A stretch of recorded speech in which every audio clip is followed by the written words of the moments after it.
Рахмат. Кийинки сөз депутат Зулпукаров Төрөбай Закировичте. Рахмат, Мухаммедкалый Дүйшөкевич. Мына 2017 жылы сиз ошол өкмөттө биринчи вице-премьер болуп 8 ай иштегенсиз. Сооронбай Шарипович 8 ай премьер-министр болуп турган. Андан кийин 4 ай Сапар Исаков иштеди.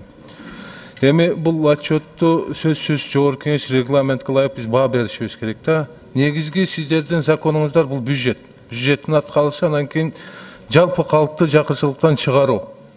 Ошондой эле жумушчу орундарын түзүү. Ошондой эле айлык акын көтөрүү. Айлык акы канчага көтөрүлгөн? Канча жумушчу орун түзүлгөн 2017 жылы?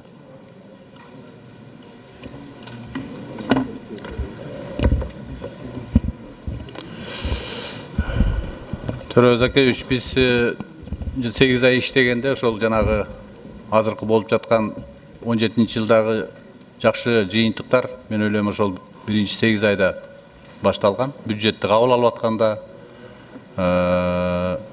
андан кийин ишеним биримдик программасын кабыл алып атканда эң биринчи фундаменттер ошол жерде да. Мына ошонун келип жүрүп отуруп, анан кийин жылдын жыйынтыгы менен жанагындай көрүнүштөр болуп атат. Анан бул жерде жумушчу оруна дагы абдан көңүл бөлүнгөн. 5000 4800дөн ашык дайым. Бул эми баягы убактылуу эмес, баягы иштеп кайра кыскарып калган эмес. 4553 жумушчу оруну, 524 ишканада ачылды да. Булар жанагы региондордо ачылып аткан орто жана кичи бизнес. Орточо 4553 жумушчу орун түзүлгөн. Бул дайым айлык алып иштей турган. Эми мына ошол 2017 жылы канча завод фабрика ачылган? 524. Инвестиция канча тартылды жалпы? Ошолорду дагы көңүл буруп туруп, негизги ошого отчет көңүл бурушуңуз керек да. Рахмат. Анан жогору жакта сиз жакшы отчет кылып келип туруп эле ортосунан бир критикалар башталып кетип, анан кийин өзүңүздүн программаңызга өтүп кеттиңиз да. Ошон үчүн баягы суроолордун көбөйүп кетиши дагы ошого байланыштуу болуп калат. Анан биринчи жолу 2017 жылы сиздер ушул мурдагы 2016 жылкы өкмөттүн ишмердүүлүгүнө отчет берүү, бюджеттин аткарышына отчет бергенде Сооронбай Шарипович биз жогорку кеңеш тарабынан кабыл алынган негизги план программа менен сиздерге жогорку кеңешке отчет берген. Отчетунда ал негизги токтолгон жери ушу мамлекеттик органдардын ишеним, калктын ишеним индексин көрсөткөн да. Ошол 2017 жылда көрсөтүлүптүр. Ошого карата сиздер чара колдонушуңуздар керек. Кээ бир министрлер, ошол учурдагы министрлер сиздерде иштеп атат да. Кээ бир министрлерге ишеним көрсөтүлгөн. Мисалы үчүн ошондо 2016 жылы өзгөчө кырдаал министрлигине 73%, 73,8% ишеним көрсөтүлгөн да. Кийин быйыл түшүп атат. Азыр жергиликтүү өзүн өзү башкаруу органдарына ишеним көбөйүптүр. Биринчи орунгачы. Республикалык өрөөндөгү жетекчилерге ишеним азайды. 10 секунд. Бул бааны ким коюп атат мен билбейм. Бирок эгерде туура коюлуп аткан болсо, буга өзгөчө бир көңүл буруп коюшуңуздар керек да. Анан биз азыр сиздердин ушул отчетуңуздарды кабыл алышыбыз керек. Анан мурдагы өкмөт бул отчет жөнүндө эмес, ал башка маселелерде. Биз мына комитеттин чечимин да көрдүк, өкмөттүн токтомунда дагы 2017 жылдын отчетуна байланышып ишеним көрсөтүлдү деген нерсе жок. Ошондуктан бул отчетко биз канаттандыралык деп баа беришибиз керек да. Рахмат. Рахмат. Айткан ой пикирлер эске алынат, Төрөбай Закирович. Рахмат. Кийинки сөз депутат Ахматов Алмазбек Жумабековичте. Акыркы. Рахмат. Шудан кийин тандаписке чыгабыз. Саламатсыздарбы, урматтуу коллегалар, урматтуу Дастан Артышбекович, урматтуу Мухаммедкалый Дүйшөкевич, урматтуу өкмөттүн өкүлдөрү, мүчөлөрү. Мына 2 ай болду, жаңы өкмөт түзгөнгө 2 айга жакындап калды. Аракеттериңиздер бар. Мен сиздерге, силердин командага, Мухаммедкалый Дүйшөкевич командаңызга ийгилик каалайм. Аракеттериңиздер бар, жакшы жумуштар иштелип жатат. Бирок мен бүгүн көтөрө турган маселе бул мына жакында биз комитетте, агрардык комитет Жунда, Карабалта жашкан Жунда нефтеперерабатывающий завод боюнча маселе карадык. Мен ошол жерден бир маселени көтөрдүм. былтыр жазында ошо жерге 1 тоннаға жақын өтө зыяндуу адамдын өмүнө коркунуч алып келген уулуу зат тетрахлор этан алып кирилген. Бул химикалык уулуу затты биздин мамлекетке кирүүгө өкмөттүн 2010 жылдагы токтоо менен тыюу салынган. Урматтуу Мухаммедкалый Дүйшекеевич, өзүбүздө миңдеген тонна калдыктардын, зыяндуу заттардын маселесин чече албай жатканда, буларга жол ачкан жетекчилердин жоопкерчилигин карашыбыз керек. Мен комитеттен Жунданын жетекчилерине суроо бердим. Тактадым, ушул 1 тонна киргени чынбы деп. Тактаганда Жунданын жетекчилери уруксат кагаздарын алганбыз таможнядан. Экологтордон уруксат кагазын алганбыз, киргени үчүн азыр ответхранияда да турат деп айтышты. Менде суроо, кандайча тыюу салынган химиялык уулуу заттар чек арадан өткөн? Таможня уруксат берген, экологтор уруксат берген. Мына менде кагаз турат. 10 секунд. Гаустун уруксат кагаздары турат киргизилген. Ушуларга ким уруксат берип атат? Ошол ответхранияда турган зат кандай пайдаланбаганына кандай ким күбө болот? Ошол жетекчилерди бир карап, жоопкерчилигин бир жоопкерчиликке бир тартышыңыз керек, Мухаммедкалый Дүйшекеевич. Эми экология боюнча аябай көп маселелер каралып атат. Жакында мына Жалал Абадтан жанагы үңкүр деген, кызыл үңкүр деген. Вакытыңыз бүттү. Жазуу түрүндө бериңиз. Жана айткан фактылар боюнча Алмаз Жумабекович, мага кагаздарды да берип койсоңуз сурадычы. Анан баарын териштирип, анан сизге жооп берели. Рахмат. Рахмат, урматтуу депутаттар. Регламенттин беренесине ылайык 1 сааттык танапис.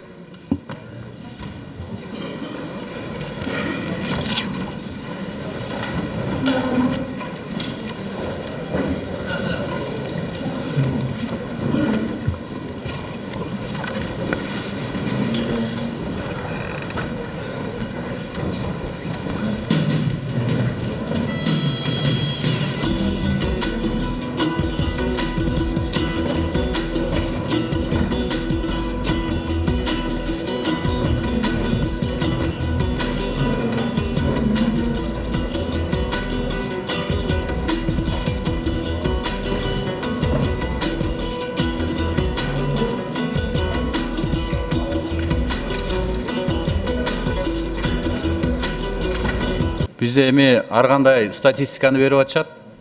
Бирок бизде салык менен социалдык фонддун которумдарында жеңил өнөр жайында иштегендер көп да. Ар бир үй бүлөдө бир тигүүчү болуп иштеген бар.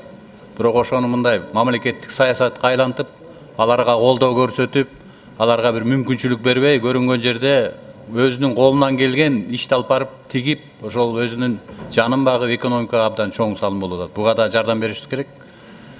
Анан туризм боюнча бизде саясат жок да негизи. Туризм боюнча мисалы үчүн башка мамлекеттерге карап турсаңыздар, туризмден, ошол жерден кызмат көрсөтүүдөн, эс алууга болгон кызмат көрсөтүүлөрдөн канча деген акчалар тап келсе болот. Азыр мына бай мамлекеттин жарандары жерди кыдырып, жаратылыш көрүү, жанагы жаратылыштын кооздугуна суктанып көп өзүнүн каражаттарын салып, ошол жерде эс алчу кишилер көп да. Бирок ошого да элементардуу бир шарт түзүп бербей атабыз да. Же коммуникациясына жол бербейбиз, же ошого уруксаат бербейбиз. Мамлекет тарабынан мындай жок, саясаттын жоктугунан ошого багыт алып иштейм деген жарандарыбыз иштей албайт.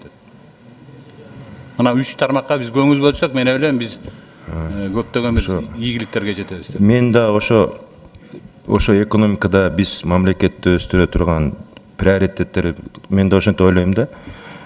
Мен ойлойм да, биз бар кыргызстандыктар кийин окат кылабыз да, суу сатып, электр энергия экспорт кылыпчы. Анан ушул системага урматтуу премьер-министр жакшылап көңүл буруп койсоңуз. Эмне үчүн дегенде, мына суунун башында жашап туруп, ушул күнгө чейин өзүбүз электроэнергияны импорт кылып жүрдүк туурабы. Жакында эле экспорт кылдык Өзбекстанга декабрда. Бирок мисалы доклад мен балдар берет, ошо энергосистемада иштеген балдарчы. Аякта да мындай ойлогон ойдор болбой калды да. Ошол жака көңүл буруп койсоңуз. Анан ошол эң чоң биздин приоритет бул энергосистемада, бирок ошол жакта эң мындай алфавитте А, Б, В деген немесин даже жасай элекпиз да, биз жөнөкөй инвентаризация кыла элекпиз ал системаны, капитализация кыла элекпиз. Канча турат ал система биздечи? Мисалы мен сизге айтып коеюн, Камбаратаны 14 миллиард деп атабыз, ошол эле убакта Токтогул каскадын 12 миллиард турат деп ушундай чоң башаламак болуп атат да. Бул биздин келечегибиз. Биз деген эгер независимый, мындай суверендүү, экономикасы өнүккөн мамлекет болуп жашайлы десек, биз бул тармакты өнүктүрүшүбүз керек. Жоксо биз каякта, мына геополитика каяктабыз? Мына тоонун ортосунда бүт мындай тупиковый жерде жашайбыз. Соседтер жанагынтип условиясын кое берет, аларды карап жүрө беребизби?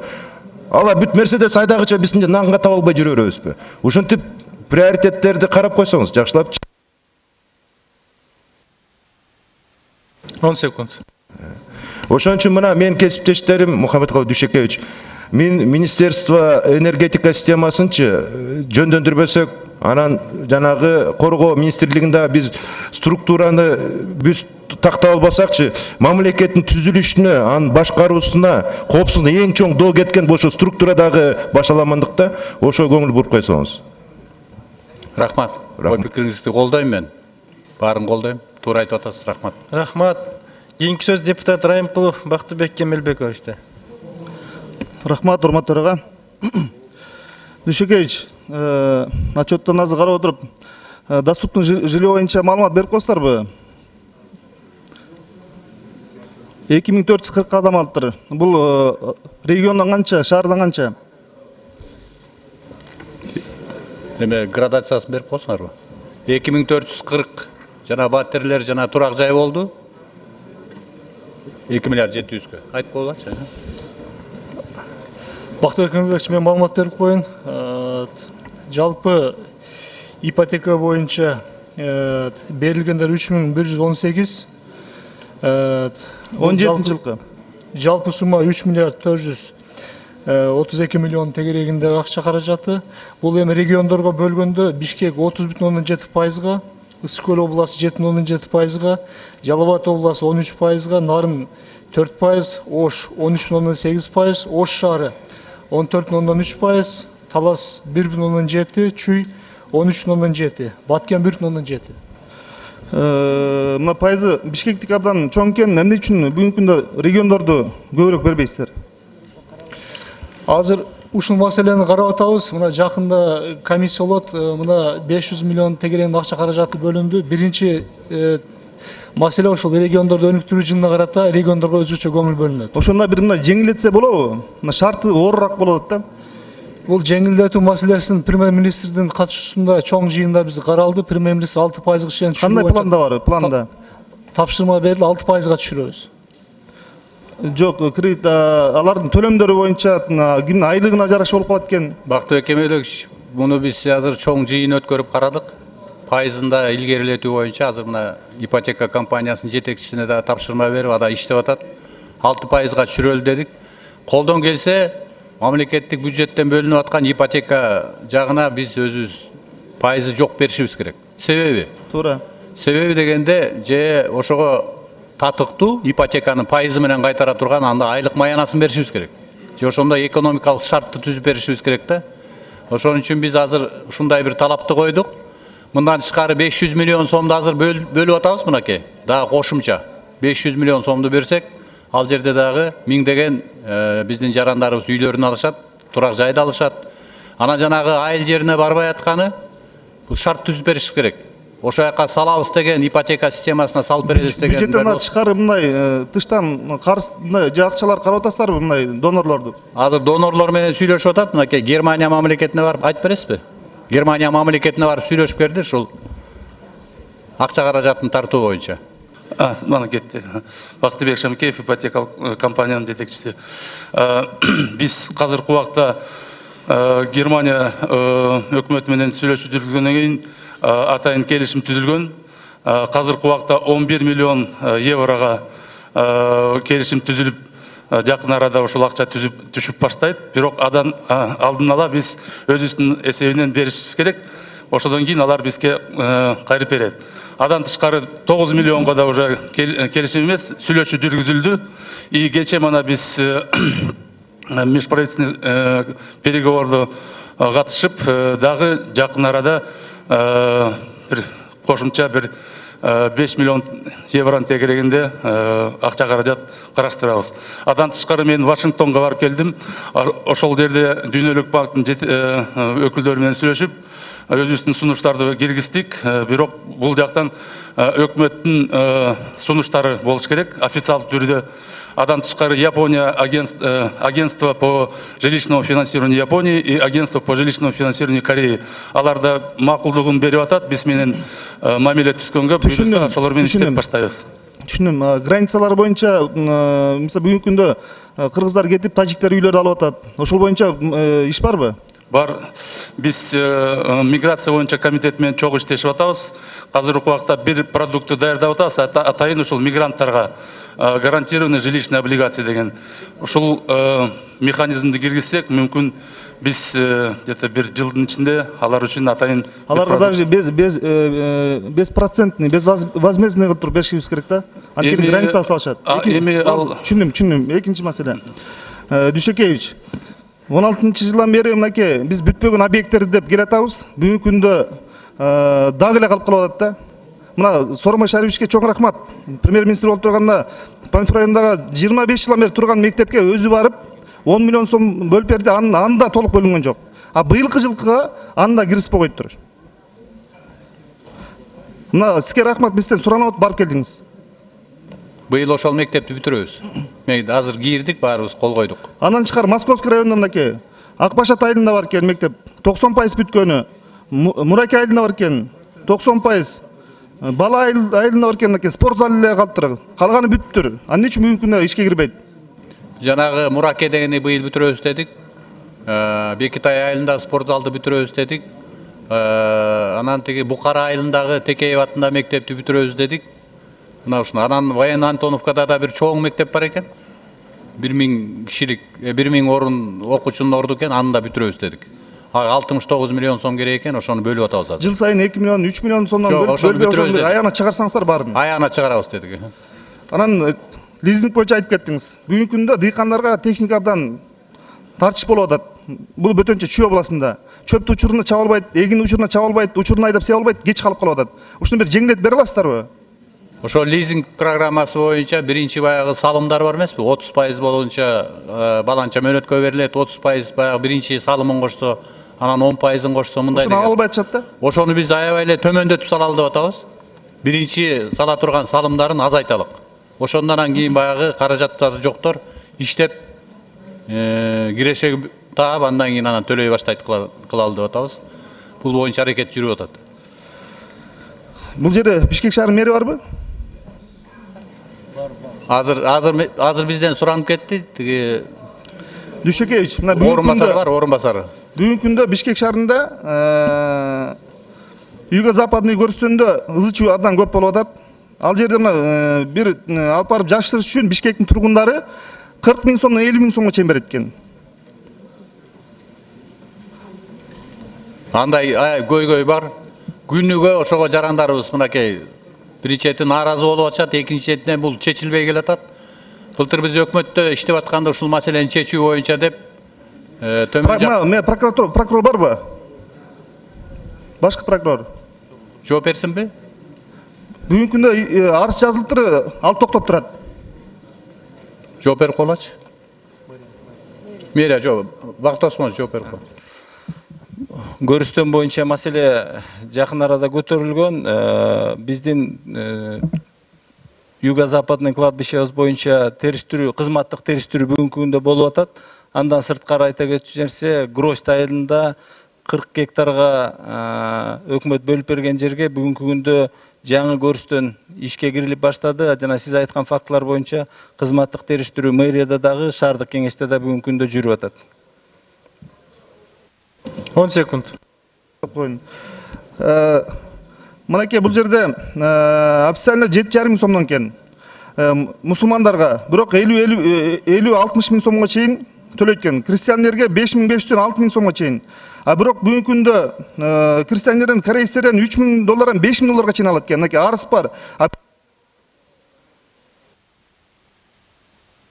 Вакытыңыз бүттү, Бакыт Кемелбекович. 10 секунд бердим, 5 секунд кошуп бергиле.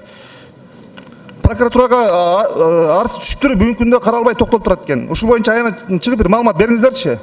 Рахмат. Бакыт Кемелбекович, жана көрүстөндөр боюнча маселени ар ким эле көрүп атабыз. Мисалы үчүн Байтиктен канчага сатып алып атат, Ало Тоо жактан канчага сатып алып атат, баарын көрүп атабыз. Муну маселени биз приоритет катары чечишибиз керек. Чечебиз ошону. Рахмат. Кийинки сөз депутат Самаев Урматбек Обозбековичте. Рахмат, Дастанбек Атысбекович. Саламатсыздарбы, урматтуу депутаттар, урматтуу өкмөт. Урматтуу Мухаммедкалый Дүйшөкеевич, менде сизге суроо жок. Бир маселеге көңүлүңүздү буруп келип турат. Чүй районуна өкмөттөн бөлүнгөн акчалар жок болуп кетип жатат. Чүй айыл өкмөтүндөгү Ибраимов атындагы номер 2 мектебинин спорт залы куруу үчүн өкмөттөн 2 миллион сом, айыл өкмөттөн 1 миллион сом бөлүнгөн. Аны Чебер сервис деген фирма утуп алган. 3 жылдын ичинде болгону 1 КАМАЗ кум төгүлгөн. 1 КАМАЗ куму алтындын баасы болду. Бул компанияны кара тизмеге киргизсе, анын бир тууганы Осо Инвест Курулуш деген фирма ачып алып, Бурана айыл өкмөтүндөгү административдик имарат куруу үчүн 2,5 миллион сомду алып, 30-40% иш бүткөндөн кийин токтоп калды. Урматтуу Мухаммедкалый Дүйшөкеевич, бул маселени өзүңүз көзөмөлгө алып, катуу чара көрсөңүз, мындай мыйзам бузуулары качанга чейин боло берет? Бизге азыр маалымат берип атат, урматтуу Обозбекович. Ал жана Steam грант боюнча алганда айыл өкмөттөр өзлөрү өткөрөт да. Ошолор жанагыдай туура эмес ишканаларды, фирмаларды тандап алып атыптыр. Биз азыр жазып алдык, анда тапшырма берели. Тапшырма берип текшертели, эмне үчүн ошондой болуп атат. А эгерде курулуш агенттигинен болсо, анда булар жооп берет эле, анда биз айыл өкмөттөрдөн сурайбыз да азыр. Рахмат, көзөмөлгө рахмат. Рахмат. Кийинки сөз депутат Акаев Жанарбек Кубанышевичте. Рахмат, урматтуу Мухаммедкалый Дүйшөкеевич. Негизи сиз өкмөт башчы катары коомчулук талкуулап аткан маселелерге тезирээк реакция берип турсаңыз, өз убагында жакшы болмок да.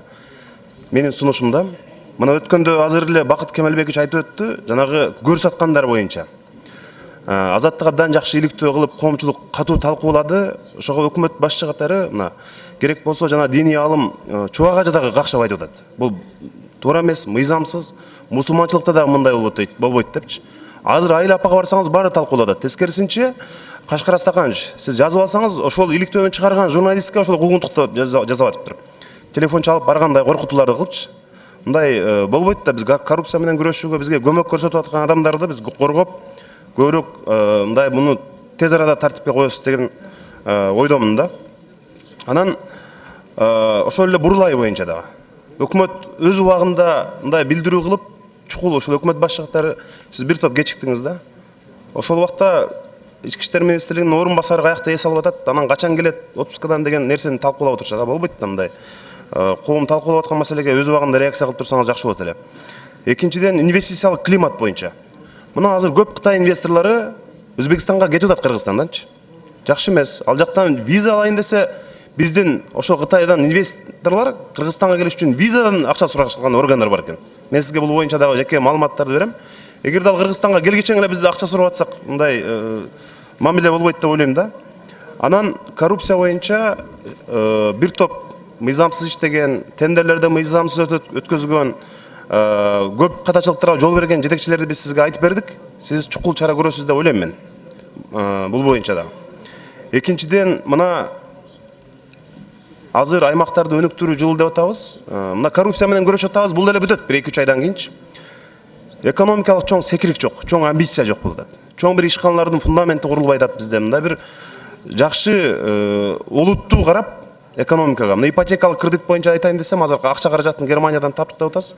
Бул дагы жакшы. Ошон үчүн мындай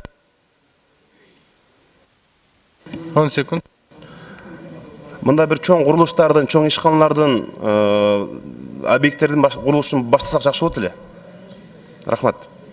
каалоо тилегиңизге жана айтып аткан сын пикириңизге да мен кошулам. Себеби дегенде жаңы өкмөт болуп жанагындай ыкчам реакция бергенде мүчүлүштүк болду.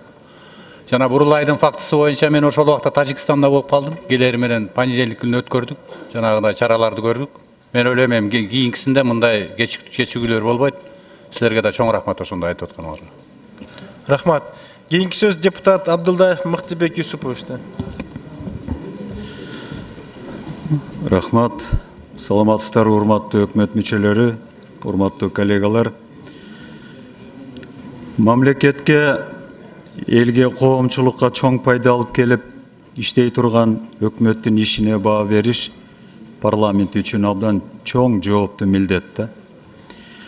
Ошондуктан биз берген суроо аркылуу коомчулуктагы башка кошуна мамлекеттер дагы так жооп алгысы келет. Биздин Кыргызстанда бийлик кандай иштеп атканы боюнча.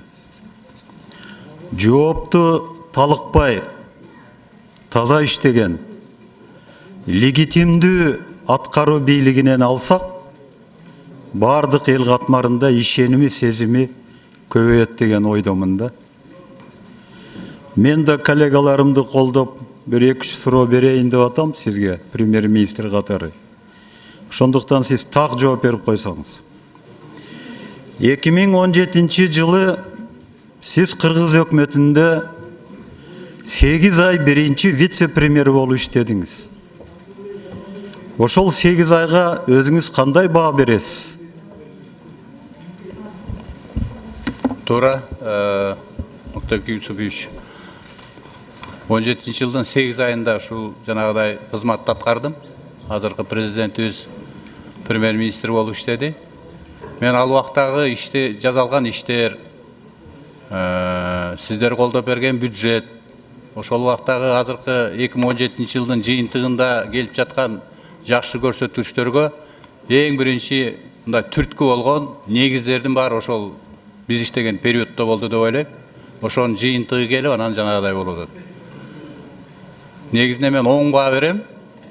Бирок мен ойлойм ал ошол убакта дагы мындай мүмкүнчүлүккө жараша, бюджеттин тартыштыгына жараша аткарылбай калган иштер болду деп. Азыр мен атап кеткен иштердин кээ бирлери ошол убакта дагы башталып бүтпөй калган. Негизинен 10 баа берем. Рахмат.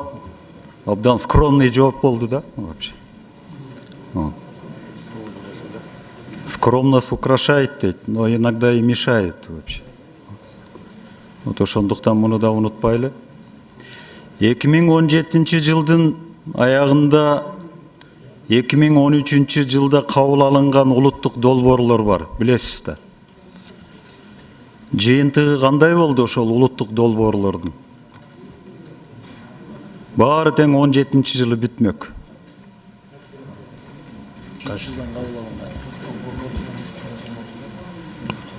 Улуттук долбоорлор дегенде Мыктыбек Юсупович жанагы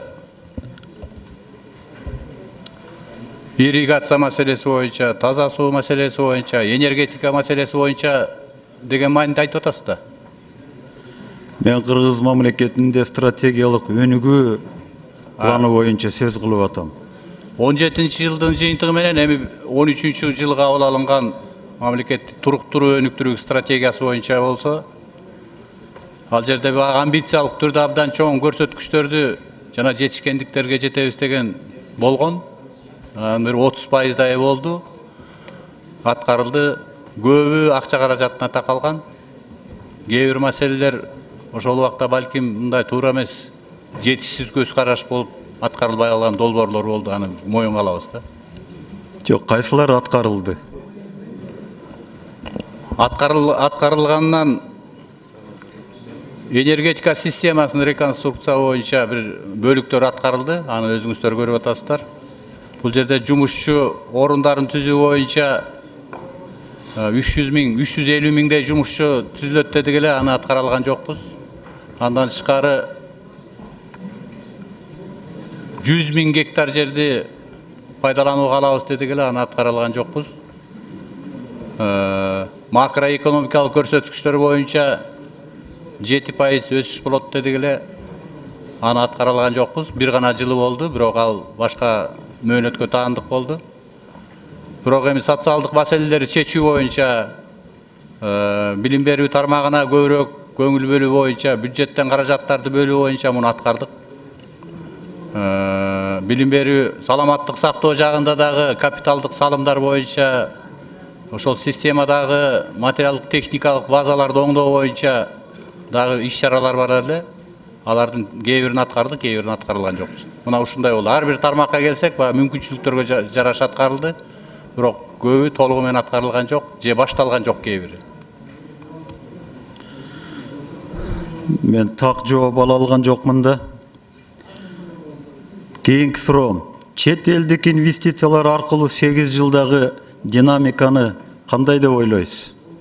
Ошол динамиканы айтып коюңузчу. Чет элден алынган инвестициялык жардамдар боюнча.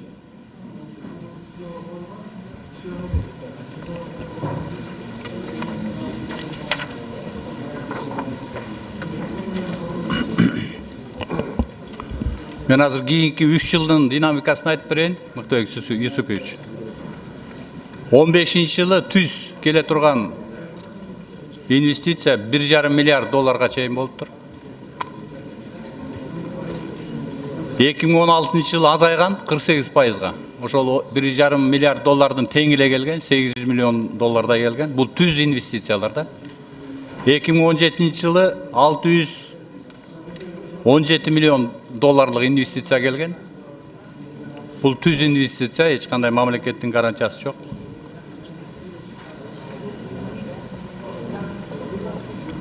Эки миң 2018-дин мына январь-март айына келдик, апрель айына 26 миллион доллар. 26 миллиард сом болуптур. 26 миллиард 597 деп атабыз. Бу дагы жанагыдай өз жеке жактарга келген инвестициялар болуп эсептелип атат азыр.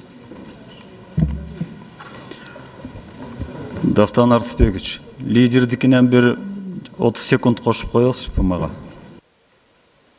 Мыктыбек, лидерлердин убактысы регламент боюнча добуш менен чечилет экен, Мыктыбек. Азыр ошондой келиштик. Сизге анда ошону аз добуш коеюн, суранып атат бул жерде да. Сизге лидердин убагынан болушунча кошуп беребиз.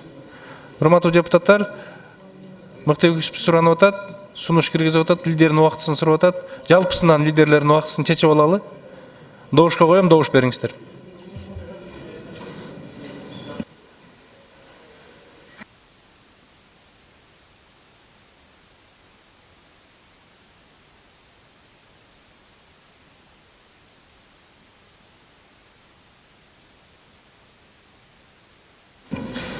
Макул 78, каршы 2, бары 80, катталып 109, сунуш өттү.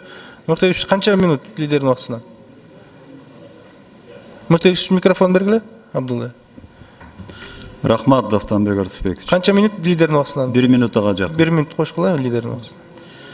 Менин кийинки суроом, мынакей прогноз боюнча 2019 жылдын бюджетинде дефицит өсөт деген мындай ойлор бар да. Буга премьер-министр катары кандай жооп бересиз? Анткени быйыл өзүңүз айткандай азыр сырттан келген инвестициянын саны абдан аз.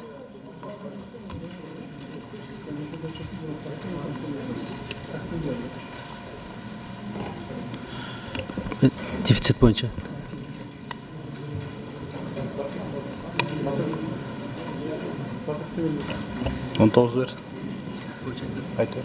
Мыктыбек Юсупович, дефицит боюнча айтып кетсем, 18-жылды проект бюджетти кабыл алып атканда 18-жылга дефициттин деңгээлин 3,8% дегенбиз, ички дөң продукциясына. 19-жылга 3,4, анан 20-жылга 3% дегенбиз да. Биз баягы азайтуу менен түзгөнбүз. 19-жылдын бюджетин биз күзүндө алып келебиз сиздерге. Азыр жайында баштайбыз. 18-жылкыдан азыраак болот дефицит. Жана дефициттин эң негизгиси ушу мамлекеттик инвестициялык программалардан болуп атат. Алардын көлөмү акырындан бизде азайып атат да. Анда дефицитибиз да азаят.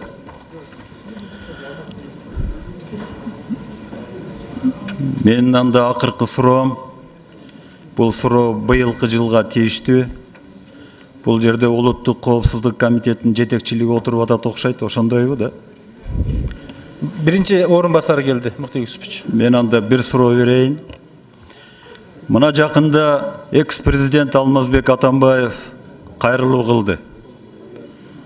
Сиздердин тергөөнүн негизинде камакта отурган мурунку жетекчилер боюнча. Сиздердин кийинки кадамыңар кандай болот ошол кайрылуу боюнча?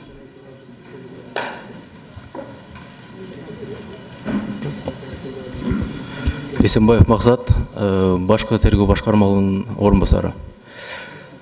Эгерде тетс боюнча, иш боюнча, ошол боюнча суроо болуп атабы? Мыкты Юсупович, убактыңызды токтоп турат, кайталап коесузбу сурооңузду, угулбай калыптыр. Мен Улуттук коопсуздук комитетинин жетекчилери бардык Кыргызстанда болуп жаткан кайрылуубу, окуябы баарын билет деп ойлойм да. А болбосо ал жерде иштебей эле коюш керек. Мен ошондуктан айтып атканым, ал кишинин кайрылуусу бир жума мурун болду. Ошол боюнча силердин кийинки кадамыңар кандай деп сурап атам менчи.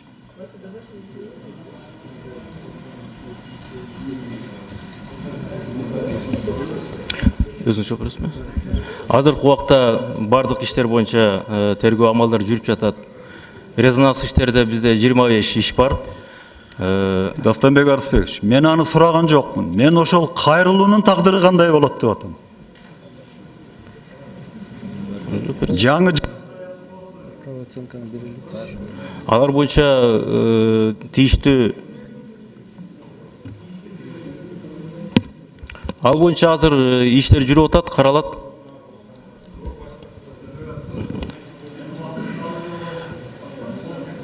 Он секунд бергиле. Мыкты Юсупович, 10 секунд. Силер сөздүн төркүнүн түшүнбөйсүңөрбү? Ал киши УПКнын 150 статьясынын тегерегинде көп маселени өзүнө жоопкерчилик кылып алды. Ошонун негизинде силердин кадамыңар кандай деп сурап атам менчи.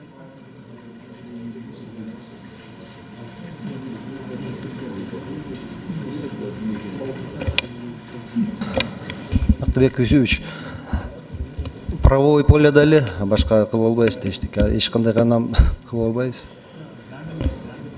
Мунун баары жалпы сөз. Силер процессуальный тил менен сүйлөшүңөр керек.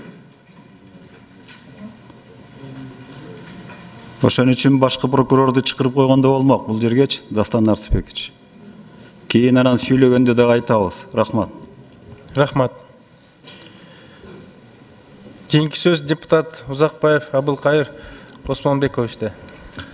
Рахмат, урматтуу төрага, урматтуу Мухаммедкалый Чекеевич, урматтуу аткаруу бийлигинин өкүлдөрү, урматтуу депутаттар, бардыгыңыздарды мен мүмкүнчүлүктөн пайдаланып эртеңки улуу күн Орозо айт майрамыңыздар менен куттуктайм. Элибизге, журтубузга тынччылык, бейкутчулук болсун. Анан эми чындыгын айтканда калыстык үчүн айтып коюш керек да. 30-чу өкмөт мүчөлөрү деп атабыз. Өкүнүчтүү албетте. Бирок эми буга канчалык деңгээлде кимдин канчалык күнөөсү бар экенин бул тарых өзү көрсөтөт. Ошондой болсо да биздин тилегибиз ушул 30-чу иштеп аткан өкмөттүн өмүрү узун болуп элге таанылган өкмөт болсун деп тилейбиз да.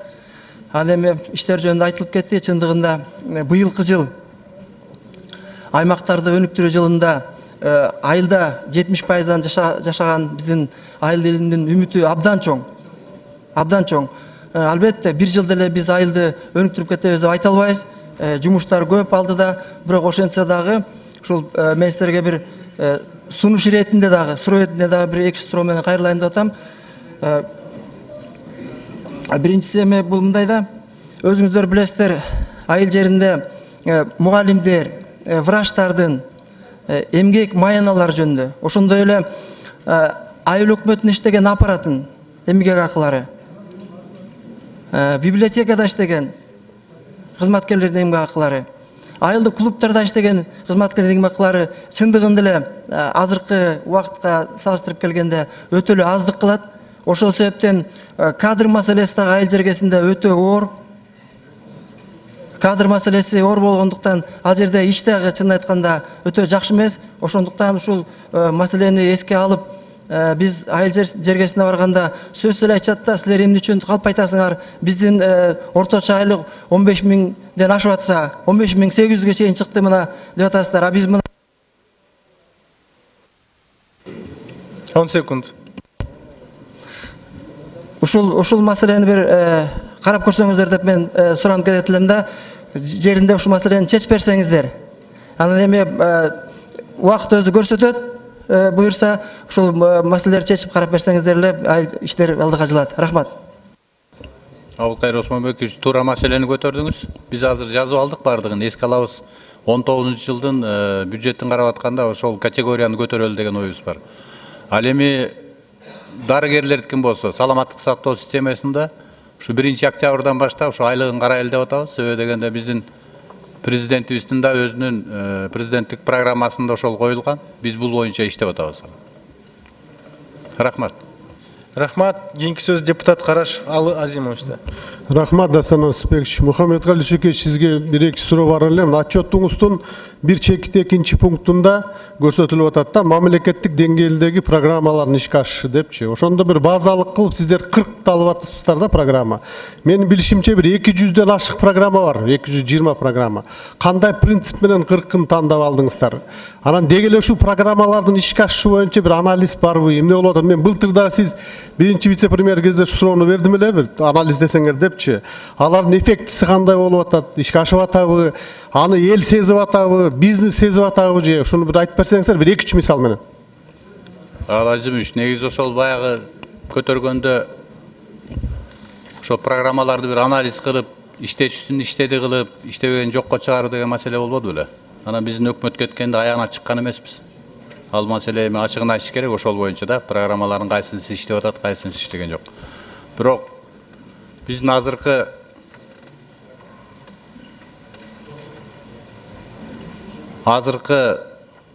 мисалы үчүн 40 кадамга дегенде ал деле ошол жана ишеним жана биримдик деген программаны эле баягы бүтпөй калган нерселердин баарын өзү 40 кадамга кийирген. Ошо менен уланган да. Андан кийин жана таза коом деп өзүнүн бир башка бир компоненттерди кийириптир. Анан азыр эми муну аягына чыккан, кайсынысы иштеп атат, иштебей атат, мунун баарын анализ кылып туруп бере элем кыска убакытта. Бүгүн элге мына эл сезген 2-3 атак алачы, бар мүмкүн экономика министри жооп береби? Сиз эми жаңы келдиңиз. Рахмат. Данияр Иманалиев, Азимович, бул жерде сиз айткан маселе боюнча 40 программа кирген. Бул отчетту түзүүдө. Анан бул 40 программаны алууда 4-5 атайын критерийлер менен алганбыз да. Биринчи критерий бул деген ошол негизги программа баягы ал убакта деген биз түзүп атканда ЭНСУР 2017-жылы иштеп аткан ошол улуттук стратегиянын негизги максаттарына жана ошонун арасына каралган иш-чараларга катнашы же болсо түзмө-түз баягы байланышы бар деген программалар. Экинчи критерий бул ошол маалда ошол программанын 2017-жылдагы иштеген баягы периоду менен да караганбыз. Бул экинчи критерий. Анан үчүнчү критерийди караганбыз. Бул өзүнүн ошол ичиндеги максаттары жана иш-чараларынын актуалдуулугун да карап туруп, ошондой болгон 4-5 критерий колдонуп туруп 40 программа алынып чыккан да. Анан ошо бүгүнкү күндө ар бир программа боюнча өзү биз ошо максаттарын жетүүсү жана иш-чараларды аткаруусу боюнча 2 критерий менен бааларын берип, ушул отчетто камтылган. Булардын ар бир программанын өзүнүн аткаруу деңгээли бар да. Кээ бир программалар 50%-га чейин аткарылган, кээ бирлери болсо 80-90 ар кандай да. Мен берген отчетуңузда маалымат менен канааттанган жокмун да, ошон үчүн сурап атам.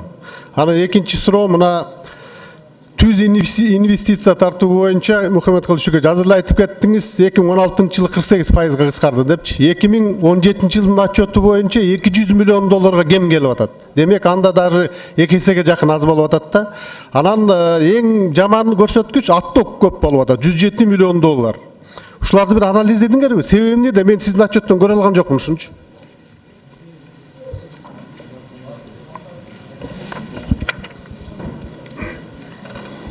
Мен аягына чейин берип коеюнчу суроону. Мына же айтсаңыздар, Кыргыз-Орус фондунан башка түз инвестициянын эсебинен 2017-жылы канча завод, канча фабрика курулду, же болсо кайра иштетүү ишканасы курулду. Ошондой эле дагы бир суроо, мына ошол мамлекеттин, өкмөттүн бир инвестициялык бир долбоорлору барбы бүгүн дүйнөлүк талапка, идеялык талапка жооп берген? Şu 3 soruğa жооп берсеңиздер. Алазимович, жанагы инвестицияны чыгып кетишүү же болсо кыскартышуу боюнча кээ бирлери мисалы үчүн чоң компаниялар, мына кичи чаарат деп кен байлыктар тармагында иштеп атат, алтын кен иштеп атат, Талас Голд майнинг иштеп атат, China Petroleum Junda деген компаниялар иштеп атат. Булардын баардыгы тең мурун келип, мисалы үчүн мурунку жылы эмне үчүн көп болуп калган? Ошол проекттин аягына чыгарыш үчүн келген инвестициялар эсептелген да. Анан чоң ошол проекттер келе турган акчасынын баары сарпталып, проекттер иштей баштаганда кийинки жылга келгенде кыскарып калып атат да. Бул бир. Мына Газпром боюнча деле $100 миллион инвестиция кылабыз деп, анын баарын 15-16 баштаган, аны карап турсак дагы өзлөрүнүн проектисин бүтүп, инвестициянын акыркылары келгенде ошол азыраак сумма келип, ада биздин көрсөткүчкө тескери мындай кем келгени көрүнүп калып атат да. А так мындай ошол проекттердин өзлөрүнүн аягына чыгып иштеп баштаганы көрүнүп атат. Анан кээ бирин ачык айтыш керек Алазимович. Кээ бир инвестициялар келип биздин мамлекеттик органдардын мамилесин жергиликтүү калк менен болуп аткан, мисалы кен байлык боюнча ошол жерге келгенде түшүндүрүү иштерине татаалдыгын көрүп, анан биздин өкмөттүн өзүнүн мындай ыкчам иш алып баргандыгынын эсебинен инвестиция өзү акча деген жүгүрүш керек. Бизнесмендердин өзүнүн көз карашында алар киреше алыш керек. Эгерде жанагындай созулган мамлекеттик тараптан чечилчү маселелер болбосо, лицензия кеч берилсе, энергия секторунан кечирээк мощность ала турган болсо, жана жерлерди бөлүп берүү маселеси кеч чечилсе, ошо менен кетип атканы муну моюн караш керек. Мухаммедкалый Дүйшөкеевич, мына проблема көп да бул жактачы. Мен айтайын, бир дагы инвестициялык лот жок бүгүнкү талабына жооп берген, шунун үстүндө иштеш керек азыр. Анан кийинки маселе мына экспорт 2018-ти айтып калачы, EIS анан жалпы. 2017-би? 18. Так. Эксперт барбы?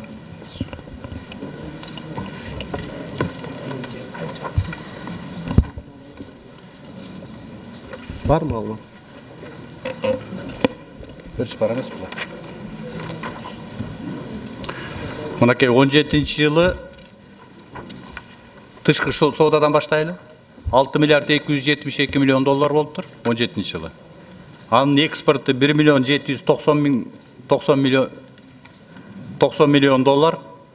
Оны алтынды қошпағанда болып атат. Импорт 4 миллиард 481 миң доллар да, миллион доллар. 4 миллиард 481 миллион доллар. Январь-март 18 жылы жалпы сауда жүгүрүш 1,5 миллиардтан ашыгыраак болуп атат. Анын ичинде экспорт 370 миллион доллар, 1 миллиард 200 миллион доллар болсо, бул импортко иштеген болуп атат. Сальда болсо, өзүңүз билесиз, экспорт бизде азыраак, импорт көбүрөөк. Ошон үчүн бирок өсүш бар импорт жагынан. Мисалы үчүн 15 жылы 1 миллиард 400 миллион доллар болсо, 16 жылы 1,5 миллиард болуптур, 17 жылы тактап айтканда 1 миллиард 800 миллион доллар болгондо. Өсүш эми көбүнчө бул бизге биримдикке кирген мамлекеттер аркылуу, анан ошол биздин товарлардын чыгышы болуп атат да. Анан алтын бар мындай, өзүңүздөр билесиздер. Мухаммедкалый Дүйшөкеевич, мына 2018-2018-те EIS минус 17% кетип атат экспорт. Жалпы минус 13% кетип атат да, муну ушуга катуураак көңүл бөлүш керек, аны кийин кеч болуп калат булчу. Кийинки маселем, мына 2017-жылы Өзбекстан менен чек ара ачылды. Президентибиз барып жакшы келишимдерге сүйлөшүүлөр жасап келди. Бизде айтылды эле, мына машиналарды чогултуучу завод курабыз, айыл чара заводун курабыз чогултуучу, бизнес центр ачабыз Ошто деп. Анан ошол экспорттун барьерлери алынды эле да. Мен анализ кылып көрсөм, бүгүн Кыргызстандыкы болгону 15%га көтөрүлүп. 10 секунд. 15%га көтөрүлүптүр да, ал эми Өзбекстандыкы бизге келген 200%дан ашып атат. Экесиден көпчү. Эмне себептен ушул? Кандай иш алып барылып атат ушул боюнча? Биринчиден чек ара ачылганда эми Өзбекстандагы товарлардын азыр көрүп атабыз. Биз да барып көрдүк. Өзбекстанда товарлардын сапаттары, иштетүү, даярдоо, өнөр жайындагы товарлардын сапаттары биздин өзүбүздүн калкыбыз пайдалана турган өзү сапатка келип калган да. Анан баасы жагынан арзан. Өзбекстанды муну көрүш керек. Баасы жагынан арзан. Анан биздин жарандарыбыз ошол Өзбекстандан товарларды алып аткан ушул болот да.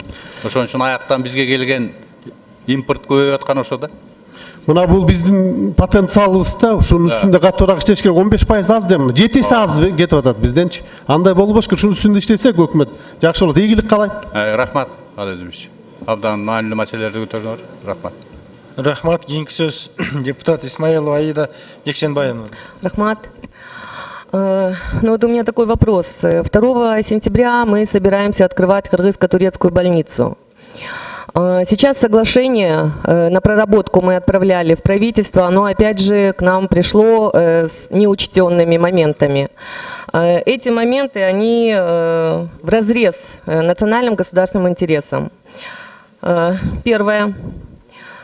Освобождение от таможенных сборов и налогов, это пишет Министерство юстиции, следует рассматривать в рамках членства Кыргызской республики в Евразийском экономическом союзе, а также справки об основании следует указать, из каких средств кыргызская сторона будет покрывать вышеназванные расходы. То есть Турция нас обязует этим соглашением расходы эти выплачивать государству. Время остановите? Министерство финансов, наверное, да? Аида Джекшенбаевна, можно я вот на самом деле соглашение, вот вы, наверное, про пункт 5 говорите, да, о том, что... Да, не слышно, Алтынай Сидбековна. В пункте 5 соглашения там прописано, это наше обоюдное соглашение, да, о том, что кыргызская сторона предоставит все возможности по освобождению поставок, которые будут поставляться оборудование и другие материалы в эту больницу. Мы берем на себя такое обязательство согласно соглашению. Но мы состоим в ЕАЭС, и издержки обязуют заплатить кыргызскую сторону. Это направлялось в правительство. Вы разработали механизмы выплаты этих издержек? Из чего мы будем покрывать эти издержки? Уважаемая Аида Джекшенбаевна, здесь до этого соглашения, сейчас это соглашение, которое рассматривается между правительством Турции и нашей республики, это идет о совместном управлении и дальнейшее существование. А насчет освобождения таможенных сборов, анализов, у нас, оказывается, есть межправительственное соглашение. Когда идет вот такие вещи, страны берут на себя обязательства. Это грантовые средства, это не только по турецким, это по другим тоже линиям. Вот даже вот Китайская Народная Республика нам уже дали грант по строительству многопрофильной больницы города Ош. Там тоже этот пункт есть. Я думаю, здесь все интересы нашей страны учтены. И тот вопрос, который вы ставите, в данном соглашении не ущемляет право нашей страны. Этот вопрос очень важный, он ущемляет наши интересы. Это не коммерческий груз. Это не коммерческий груз. Второе. Министерство финансов пишет, что проект соглашения не повлечет дополнительных финансовых затрат из республиканского бюджета. Как раз таки, ссылаясь на этот пункт, повлечет расходы из республиканского бюджета. Остановите время, пожалуйста. Можно тогда, Аида Джекшенбаевна, в отношении налогов, НДС, если акциза там нет, государство само решает. Это не согласовывается со странами-членами Евразес. А в отношении только таможенной пошлины у нас есть базовые соглашения со многими государствами, в том числе Турецкой Республикой, которые были подписаны до вступления Кыргызской Республики в Евразес. И вот эта поставка идет в соответствии с этим базовым соглашением. То есть здесь тоже нам не обязательно согласовывать с членами Евразес. И здесь тоже мы можем освобождать. Поэтому мы и написали, что дополнительных средств из республиканского бюджета не потребуется. Но все обязательства по налоговым издержкам будем нести мы по этому соглашению по пункту 3. Остановите время, пожалуйста. Аида Джекшенбаевна, можно я еще добавлю? Учитывая, что это будет впервые в нашей стране больница высоких технологий, где будут оказываться услуги, которых до этого времени были лишены наши граждане, я думаю, освобождение от налоговых и таможенных платежей, и это наш вклад, и это очень мало. Я понимаю, это будет очень хорошая больница, но мы не должны идти вразрез интересам нашего государства. Можно второй вопрос? Второй вопрос. Скажите, пожалуйста, вот Министерство юстиции, различие общественного статуса и государственного статуса, время остановите, пожалуйста. Аида Джекшенбаевна, я не могу сейчас ответить вам. Можно я отвечу? Аида Джекшенбаевна, здесь, когда мы вот соглашение рассматривали между странами, это было непонимание по переводу. Сейчас и турецкая, и кыргызская сторона этот вопрос сняли. Сейчас этот больница будет государственной. Вопрос Вы нам общественный уже принесли убрали. соглашение, написано, что турецкая сторона не соглашается присваивать нам государственный статус, потому что в Турции государственный приравнен к общественному. Тогда нас аудит проверять будет Счетная палата Турецкой Республики? Нет, государственно мы уже согласовали, такой же вариант по дипломатическим каналам мы дали. Это вопрос сейчас уже вот после наших получения со стороны Турции мы уже внесли. Они согласны. Мухаммед Калыдушкевич, можно будет создать рабочую экспертную группу в правительстве с привлечением... Муну жакшылап эметеличи, себеби дегенде грантка берилген нерсени алып келип анан кийин оборудование алып келгенде ага төлө десе мен ойлойм туура эмес болуп калат. Анда рабочая экспертная группа түзүп бересизби? Макул. Так, второй вопрос. Кто контролирует строительство частных футбольных полей в школах и по всей республике? Время можете остановить. Аида Джекшенбаевна, в городе Бишкек управление муниципальной собственности и трехсторонний договор заключается между школой, управлением муниципальной собственностью и арендаторами на конкурсной основе. Согласно положению... Кто контролирует качество и нормы строительства? Архитектурно-техническое заключение в обязательном порядке берут, полностью согласовываются проекты в Бишкек глава архитектуры и, конечно же, ведется архитектурный надзор. Вчера скончался мальчик от того, что на него упали ворота от футбольного поля на частном футбольном поле на Пешпеке. Хочу попросить, даже требую, чтобы мэрия, наши государственные органы провели полную ревизию всех частных полей. 12-летний мальчик скончался на месте. Это второй случай за 3 года. 10 секунд. Провести полную ревизию этих полей, сделать инвентаризацию всех СНИПов, проверить, сделать полностью нужен контроль вот этих полей. Почему у нас дети гибнут под воротами по недоконтролированности со стороны государства? Дайте, пожалуйста, поручение мэрии.